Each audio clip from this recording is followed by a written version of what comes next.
iwo era tuli live Nalufenya police station. Twasuzeewo mu nsiko kumbali eyo ayi kyona tekiri ezirali ija kupowa kuda kuba tubatuusaako ebintu biri kutambula n'amawulire bali kweteekateeka kusobola okuba nga batuukayo nifa bali otweno tuli kuba wa live wale tutuba n'amawulire ayi nga kitukakatako ng'abaana Uganda okuba nga tulaga Uganda ekijja mu maiso kubanga enkulankulana eyensi etuwa idembere okuba nga tutuusa ku bantu ebintu ebijja mu maiso nga tubita mu social media n'emikutu gino egy'okumutimbagano okulengera abasirikale buli wamu owa UPDF kitwidi orders dali kwenda kuweebwa obe bajja kumukoba ayi katulinde tubone ekiyirako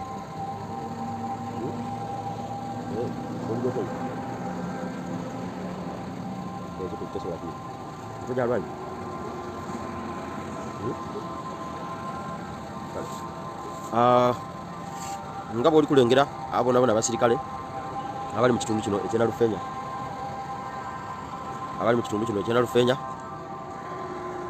President Robert Kyagulanyi Ssentamu we bamusibiire. So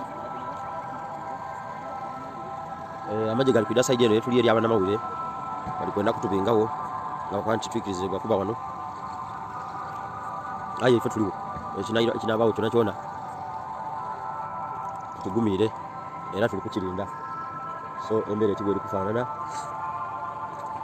kufaanana ali eyo aye nga tubasaba musharinge live diri wano dona musharinge live ensi esobola okuba nga etegeera n'okubona ebikolobero Mwai Museveni byali kutuusa ku Bannayuganda.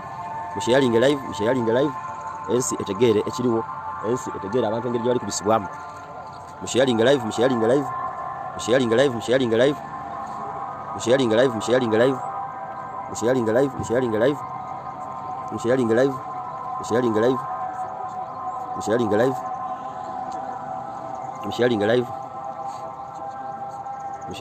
eno abantu basobola okutegeera ekiriwo mu Uganda n'ekiri kujja mu maiso. Musharinge live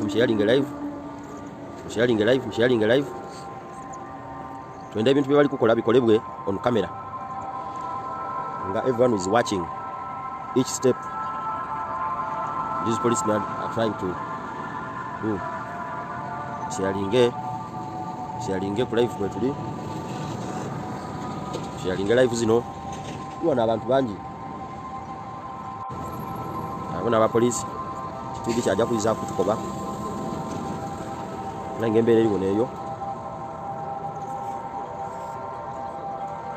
neeyo musharinge live afanda bali kutukoba tuveewo aye ffe tuliwo era tujja kuvaawo. Roadblock eno ni roadblock number 1 aye ediri roadblocks mukaaga ediri entrance edingira Nalufenya police station ona Kyagulanyi Ssentamu waali. So embeera etyo bweri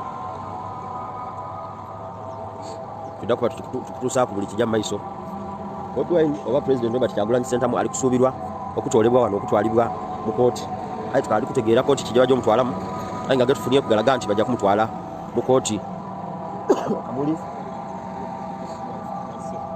eyo nayo ezo zona roadblocks ndowooza muzirengera abonabona abasirikale akutte mundu UPDF ne police.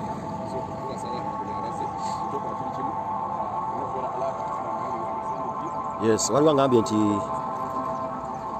olw'abannaffe abali ebweru oba batawulira Luganda oba Lusoga teekemu oluzungu olwo ng'ejja luli nti si lulimi lwaffe lukalubirizaamuuko naddala nze lunkalubiriza naye nyakuba mbateekerangamuuko obutono bw'emmanyi. We are here at Nalufenya police station where our President Robert Kyagulanyi Ssentamu is detained. Remember, he was arrested yesterday from Ruuka and was driven to Nalufenya police station alongside other 4 comrades. Among those ones, there is Pastor Andrew Mwanguzi. He was also arrested. Dan Stay was also arrested. Fande Kato, one of the police officers given to him by the Electoral Commission, was also arrested. Tortured, beaten by Fande ASP